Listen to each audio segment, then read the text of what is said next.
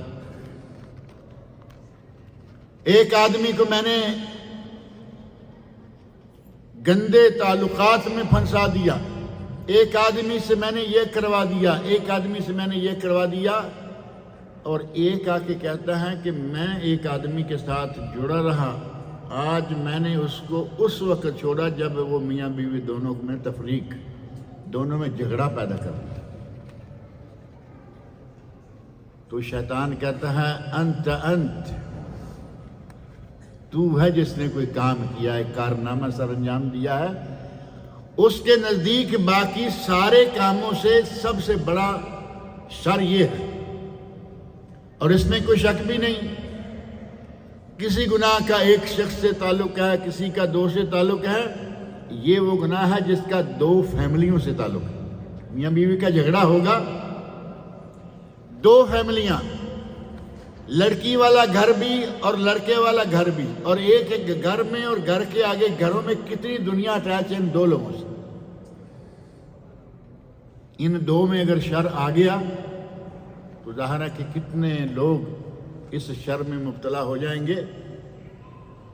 اس آدمی نے اپنے دوست عالم ساتھی کے قول پر عمل کیا, نصیحت پر عمل کیا, اور قرآن کریم کی تلاوت شروع کر دی. نبی اکرم صلی اللہ علیہ وسلم کا ارشاد ہے کہ جس گھر میں قرآن کریم, خاص طور پر صرف ایک سورت, سورۃ البقرہ پہلی سورت, تھوڑی لمبی ہے لیکن اس کا مطلب یہ نہیں ہے کہ آپ بیٹھیں تو پڑھ کے ہی اٹھیں, 2 3 4 حصوں میں صحیح, 2.25 سپارے ہیں, اتنی زیادہ نہیں, 2.5 سپارے مشہور ہے, 2.25 کے آگے پیچھے ہے. آپ اگر بالفرض زیادہ نہیں بھی پڑھ سکتے تو اس کو 5 حصوں میں کر لیں, ہفتے کے اندر اندر آپ دوسری مرتبہ شروع کر سکتے ہیں.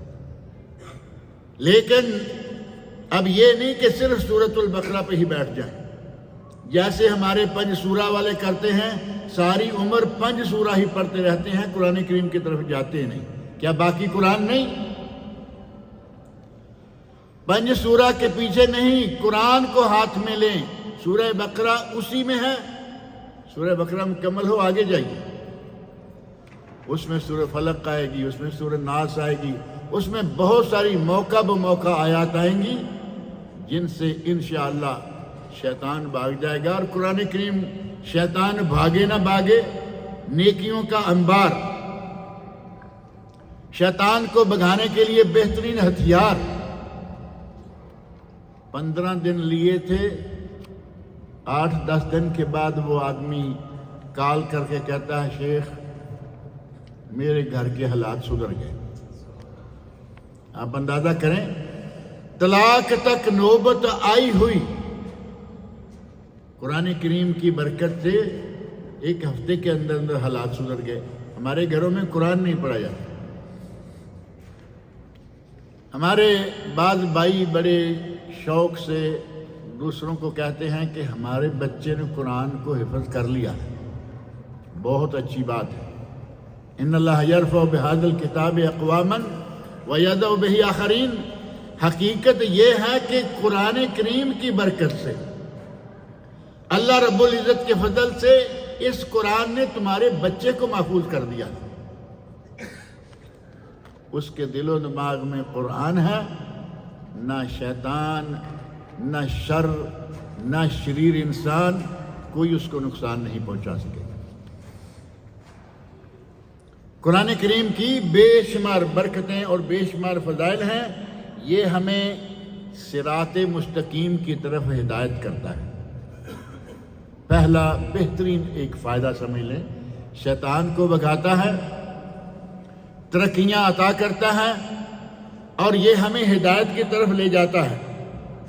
بالکل سورہ بقرہ کا آغاز پڑھ کے دیکھ لیے, الف لام میم ذالک الکتاب لا ریب فیہ ھدی للمتقین۔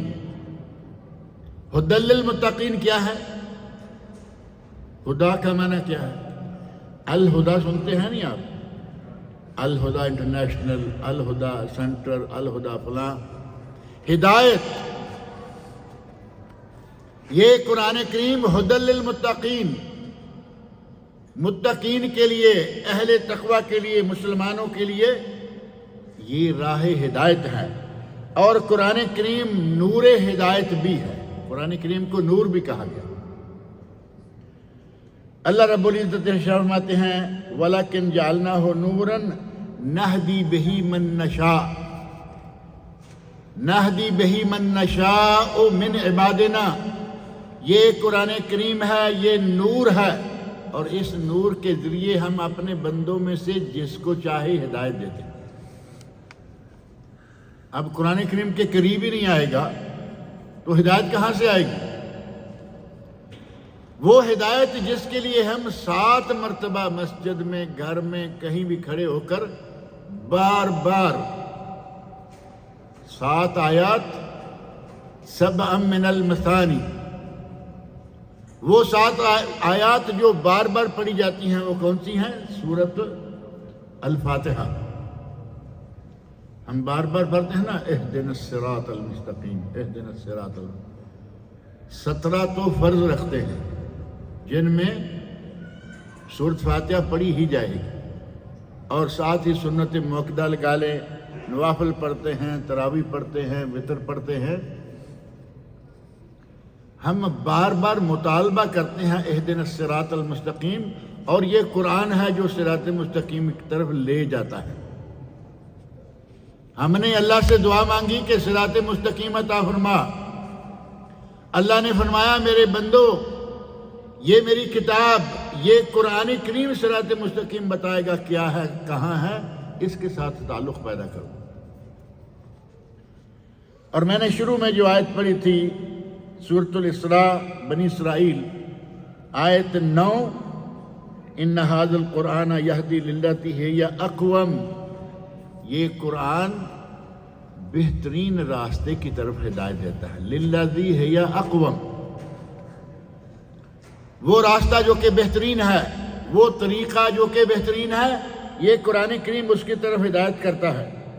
وَيُبَشِّرَ الْمُؤْمِنِينَ الَّذِينَ يَعْمَلُونَ الصَّالِحَاتِ، اور نیک عمل کرنے والے مومنوں کو یہ قرآن کریم بشارتیں دیتا ہے۔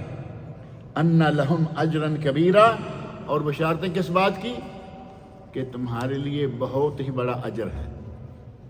اور قرآن کریم میں اللہ رب العزت نے قرآن کریم میں کتنا ہمارے لیے اجر ہے؟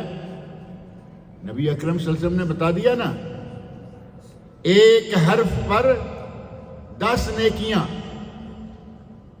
اس میں تمہارے لیے بہت ہی اجر ہے، اور یہ فرقان ہے۔ ھدی للناس وبینات من الہدی والفرقان، یہ قرآن جو اس رمضان میں نازل ہوا ہدایت ہے لوگوں کے لیے، اس میں نشانیاں ہیں تمہارے لیے ہدایت کی، اور یہ تمہارے لیے وہ اصول رکھتا ہے جن کے ذریعے تم حق اور باطل میں فرق کر سکتے ہو۔ اور سورہ نساء میں فرمایا یا ایھا الناس قد جاءکم برہان من ربکم، قد جاءکم برہان من ربکم، اے لوگو تمہارے پاس اللہ رب العزت کی طرف سے برہان اور دلیل آ گئی ہے۔ وَأَنزَلْنَا إِلَيْكُمْ نُورًا مُبِينًا، ہم نے تمہارے لیے واضح نور نازل کیا ہے۔ نور کس چیز کو کہا ہے؟ قرآن کریم کو۔ انزلنا، ہم نے نازل کیا، الیکم تمہاری طرف، نورا مبینہ، نور واضح، واضح نور نازل کیا ہم نے تمہاری طرف۔ ہمارے بعض لوگ جو ہیں وہ برصغیر پاک و ہند میں بڑی کثرت کے ساتھ ہیں، کہتے ہیں کہ وہ ایک آیت دوسری پڑھتے ہیں سورۃ المائدہ کی آیت 15، جس میں ہے قد جاءکم من اللہ نور و کتاب مبین، تمہارے پاس اللہ کی طرف سے آیا نور اور کتاب مبین۔ کہتے ہیں لو جی دیکھ لو، کتاب مبین تو قرآن ہو گیا، اور نور کون ہو گیا؟ کہتے ہیں کہ نور نبی صلی اللہ علیہ وسلم، نبی صلی اللہ علیہ وسلم کو اللہ نے نور قرار دیا ہے، جبکہ نور قرآن کریم ہے، نور بھی قرآن کریم ہے۔ اس آیت میں یہ دو لفظ جو ہیں نور و کتاب، دونوں قرآن کریم کے لیے ہیں۔ کسی تھوڑا سا جو صرف ناو پڑھا ہوا ہو، تھوڑا سا پڑھا، بہت بڑے عالم مفتی کی ضرورت نہیں۔ دوسری تیسری کلاس میں اسلامی مدارس میں بہترین نحو کے ماہر طالب علم ہوتے ہیں، کسی طالب علم کو لاؤ، اسے کہو کہ اس آیت سے جو اگلی آیت ہے وہ بھی پڑھ دو۔ آیت 15 میں نور و کتاب مبین آیا، کہتے ہیں نور نبی اور کتاب قرآن۔ اگلی آیت میں ہے یہدی بہ اللہ، بہی یہدی بہی اللہ، اس ایک بہی ایک کے لیے ہوتا ہے، دو کے لیے نہیں ہوتا، بہما دو کے لیے، بہی بہما بہم صرف ناو والے جانتے ہیں کہ یہاں بہی کیوں آیا، کیونکہ نور اور کتاب دونوں ایک چیز ہے۔ اللہ رب العزت نے بالکل واضح طور پر فرما دیا یہدی بہ اللہ من اتبع رضوانہ سبل السلام ویخرجہم من الظلمات الی النور بإذنہ۔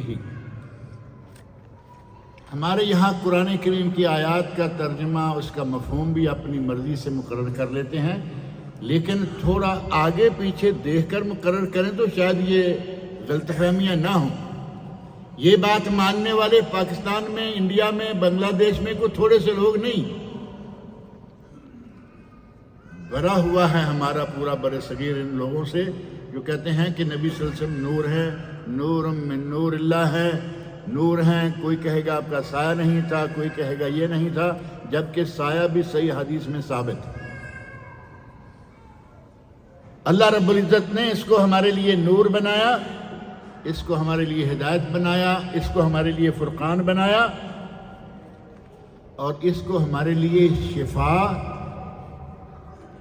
دلوں کے لیے شفا، شفاء القلوب، اور شفاء الابدان، جسموں کی شفا اور دلوں کی شفا۔ دل کی شفا کیا ہے؟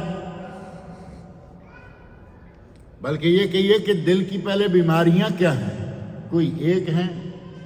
ہمارے دلوں میں اپنے مسلمان بھائیوں کے خلاف نفرت، ہمارے دلوں میں اپنے مسلمانوں بھائیوں کے خلاف حسد۔ یہ جو آج کل نظر بد اور یہ کہتے ہیں جی پتہ نہیں جن چمٹ گیا ہے یا نظر بد ہے، یہ نظر بد اب زیادہ ہوتی ہے۔ حسد، بغض، حقد، نفرتیں، یہ ساری دل کی بیماریاں ہیں۔ قرآن کریم دل کی بیماریوں کے لیے بھی شفا ہے اور جسم کی بیماریوں کے لیے بھی شفا ہے۔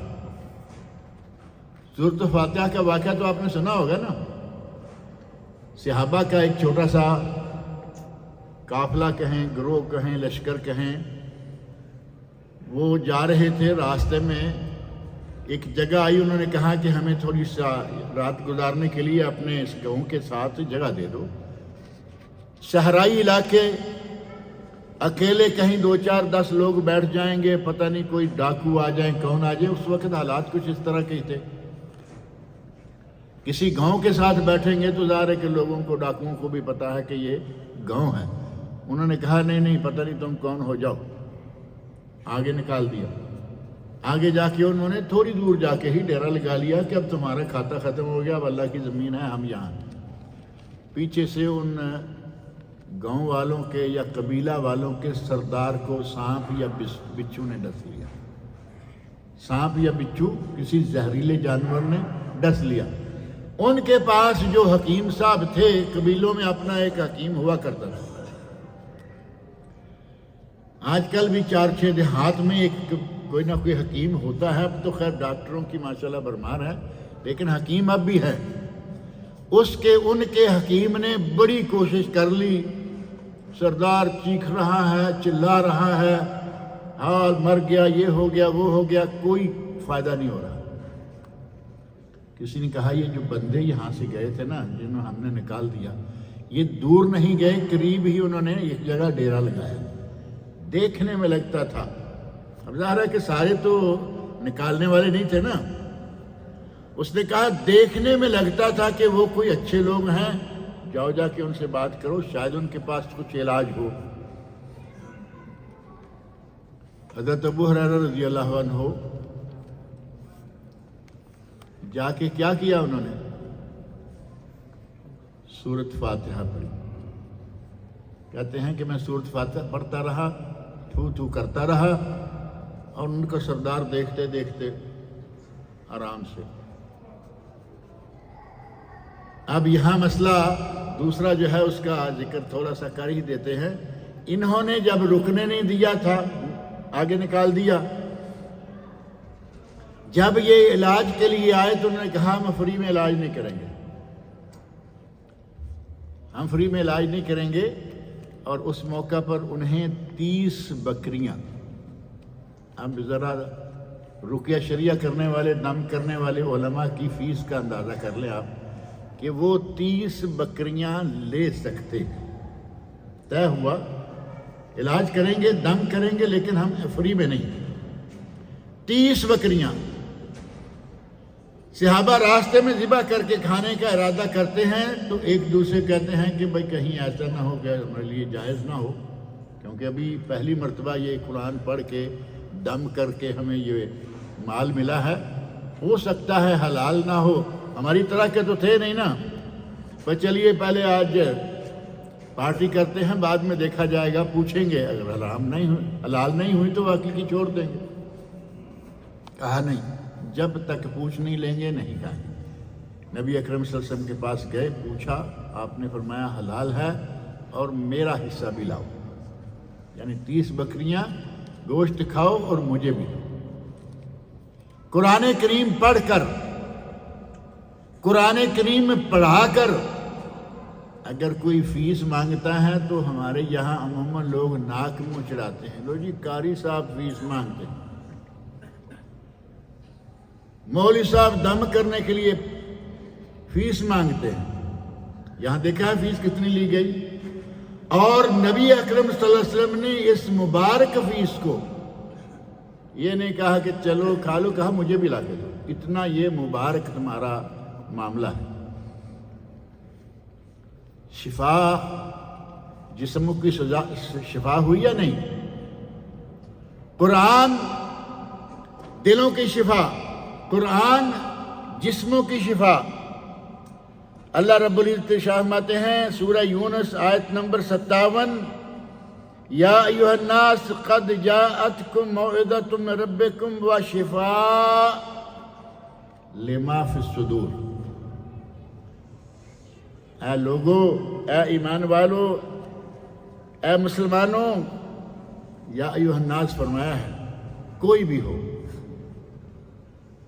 تمہارے پاس وہ چیز آ گئی ہے جس میں شفا ہے دلوں کے لیے، شفاء لما فی الصدور، سینوں میں جو بیماریاں ہیں قرآن پڑھو، وہ ساری بیماریاں دور ہوتی جائیں گی۔ وَهُدًى وَرَحْمَةٌ لِّلْمُؤْمِنِينَ، اور اس میں ہدایت ہے اور یہ مومنوں کے لیے رحمت ہے۔ اور سورۃ الاسراء بنی اسرائیل کی آیت نمبر 82 میں فرمایا وَنُنَزِّلُ مِنَ الْقُرْآنِ مَا هُوَ شِفَاء، اور ہم قرآن میں سے وہ چیز نازل کرتے ہیں جو کہ شفاء و رحمت للمؤمنین، جو مومنوں کے لیے شفا بھی ہے، رحمت بھی ہے۔ وَلَا يَزِيدُ الظَّالِمِينَ إِلَّا خَسَارًا، اور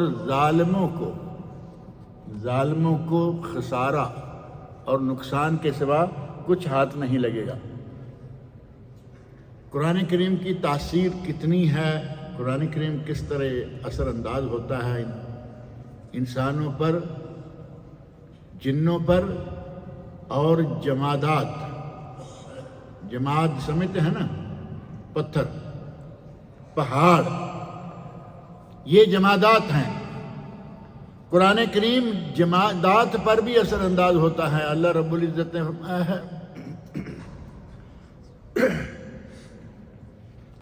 اللہ رب العزت شامت ہیں لو انزلنا ھذا القرآن علی جبل، لو انزلنا ھذا القرآن علی جبل، اگر ہم یہ قرآن پہاڑ پر نازل کر دیں،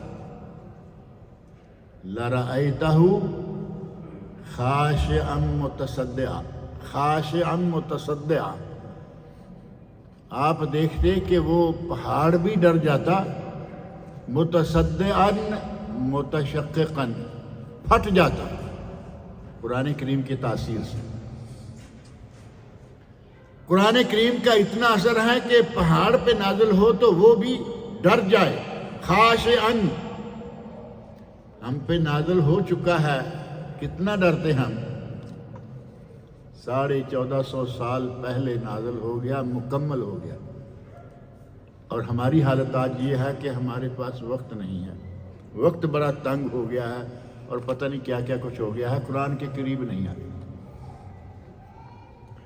اس قرآن کریم نے اہل کتاب پر اثر کیا۔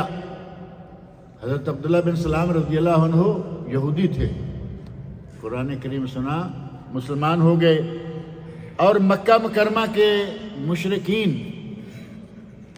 قرآن کریم سنتے رہے، اور قرآن کریم سنتے سنتے مسلمان ہوتے رہے۔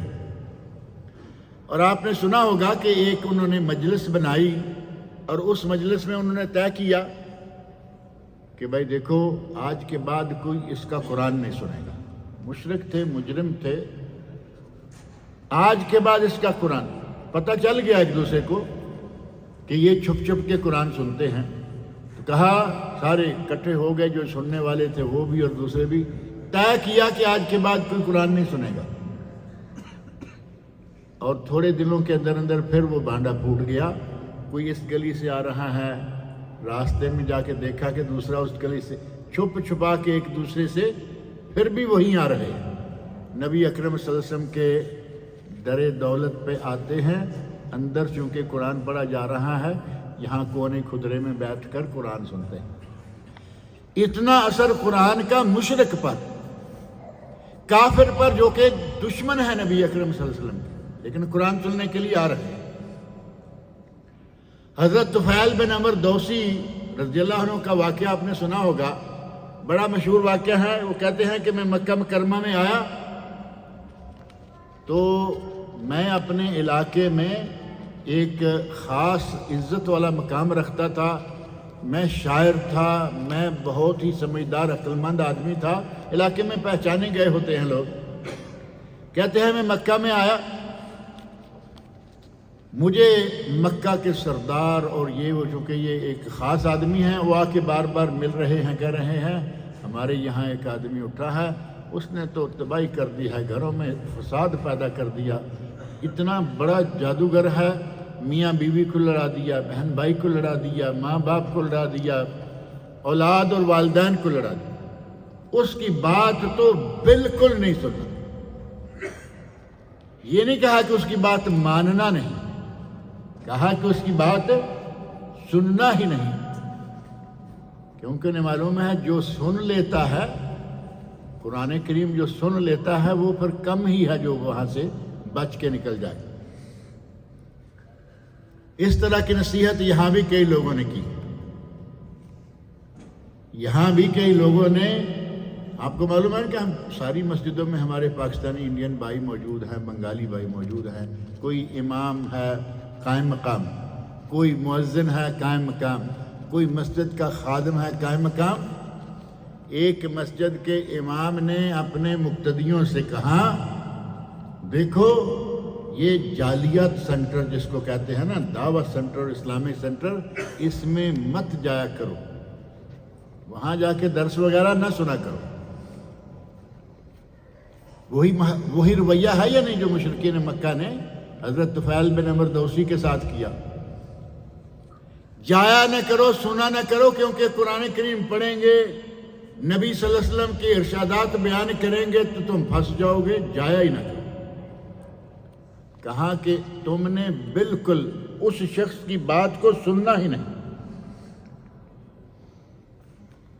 حضرت طفیل بن عمر دوسی کہتے ہیں کہ بڑا مجھے انہوں نے ڈرایا کہ یہ وہ، تم بھی نہیں گئے، کہتے ہیں کہ میں نے کانوں میں روئی ٹھونس لی، دونوں کانوں کو دبا کے بند کر دیا کہ کہیں ایسا نہ ہو کہ آواز پڑ جائے۔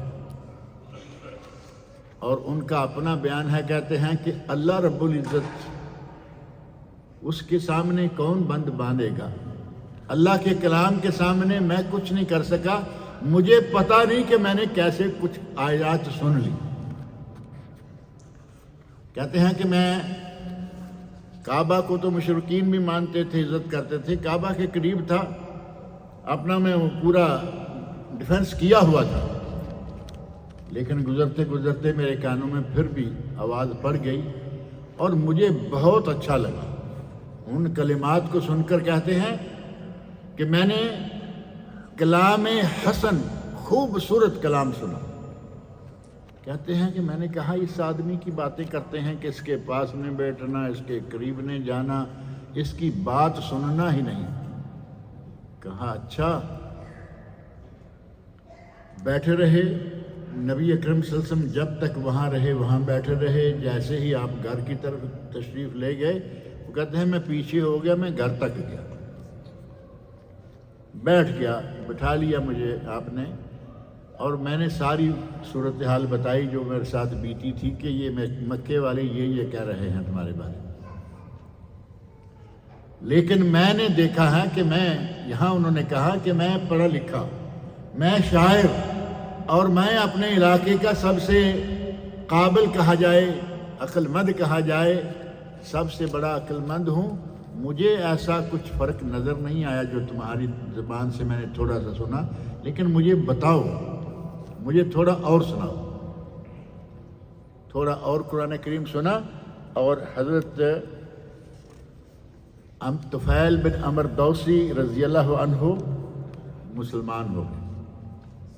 مسلمان ہو گئے تو جو لوگ کہہ رہے ہیں فَلَا تُكَلِّمَنَّهُ، اب یہ لفظ جو ہے نا، ایک تو تھا نا لا تکلم، لا تکلم، بات نہیں کرنا، وَلَا تَسْمَعُنَّ مِنْهُ شَيْئًا، نہ تکلم کہا نہ تسمع کہا، تُكَلِّمَنَّ تَسْمَعُنَّ، ہرگز ہرگز اس سے بات ہی نہیں کرنا، اور ہرگز ہرگز اس کی بات سننا ہی نہیں۔